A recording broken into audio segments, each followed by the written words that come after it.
नमस्कार दोस्तों, एक बार फिर कंगना रनावत का घर तोड़ दिया जाता है, हरामखोर गाली दी जाती है।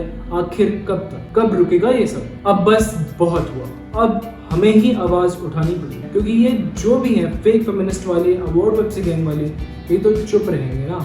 इनका एजेंडा सूट ही नहीं होता इधर, इनसे कुछ नहीं बोला जा रहा। कोई आवाज उठाएगा पालघर लिंचिंग केस पे, बॉलीवुड ड्रग माफियाज पे, बॉलीवुड में चल रहे नेपोटिज्म पे, तो क्या उसे गाली दी जाएगी?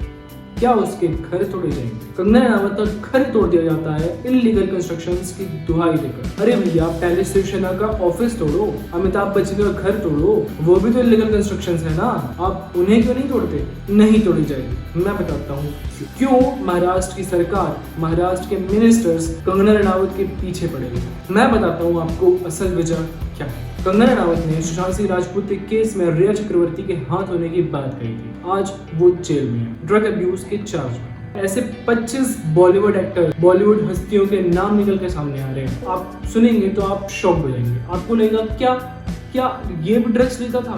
कंगना रनावत ने पालघर में हुए साधुओं की मॉब लिंचिंग पे सवाल उठाया था और सीबीआई इंक्वायरी की मांग की।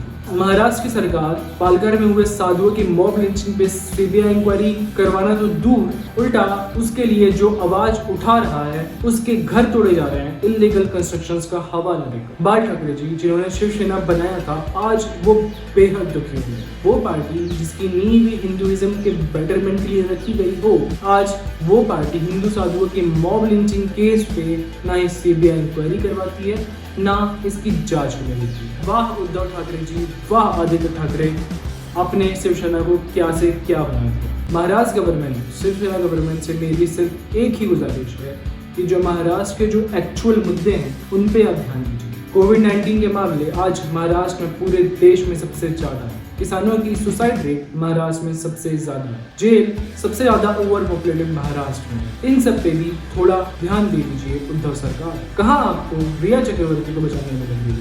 एक बॉलीवुड एक्ट्रेस जो सच के साथ खड़ी होती है, उसका घर तोड़वा रहे हो। उद्धव ठाकरे जी, आप चीफ मिनिस्टर है महाराष्ट्र, आपका काम ये सब नहीं है। आपका काम जनता की सेवा है। अगर इन्हीं सब चीजों में लगे रहोगे तो कुछ ही सालों में सत्ता और किसी के हाथ में होगी। सोच लीजिए, पूरी भारत देश की जनता हमारे साथ है। और महाराष्ट्र की पालघर लिंचिंग केस को 90 दिन हो चुके हैं, अब तक कोई सीबीआई इंक्वायरी नहीं। सुशांत सिंह राजपूत केस में 60 दिन में सीबीआई इंक्वायरी की मंजूरी मिलती है और कंगना रनावत का घर सिर्फ 1 दिन में तोड़ दिया जाता है। वाह महाराष्ट्र सरकार, वाह। बाल ठाकरे जी का प्रभुत्व ऐसा था कि उनकी एक दहाड़ पे पूरा भारत हिल जाता था। आज एक बॉलीवुड हीरोइन के क्रिटिसिज्म पे एक पूरी सरकार हिल जाती है। ये अंतर है बाल ठाकरे के शिवसेना में और उद्धव ठाकरे के शिवसेना। संजय राउत जी आपके बारे में तो क्या ही बोले, बातें कम पड़ जाएंगी आपकी तारीफों में। आपको शिवसेना का प्रेसिडेंट किसने बना दिया, मैं तो ये सोच रहा हूँ। अच्छा, सॉरी, महाराष्ट्र के सीएम उद्धव ठाकरे होंगे तो उस पार्टी का